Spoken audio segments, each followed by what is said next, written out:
Welcome to McPlum, simple solutions served daily. You start by verifying fundamentals quickly. Check BIOS and battery firmware and run HP battery check plus Windows battery report to get baseline numbers. Once done, inspect the battery compartment and vents for dust and the AC adapter for a firm connection. Loose pins cause drain. Make sure Windows power plan is set to balanced for testing. These initial steps reveal whether software or hardware is at fault and guide the next, deeper fixes you'll perform.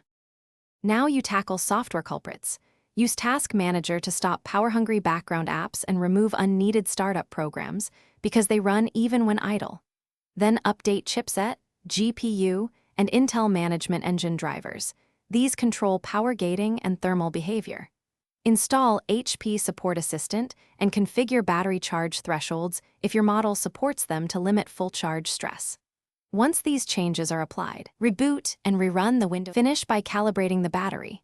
Charge to 100%, then use the laptop until about 5% and fully recharge. Repeat once to improve reporting accuracy. If the Windows battery report shows capacity less than 1/2 of design capacity, replace the battery because cells degrade. If draining continues, try a known good HP adapter to rule out charger faults and use event logs to find wake timers.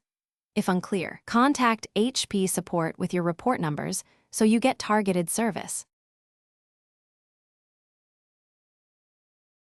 Thanks for watching. Stay juicy and subscribe.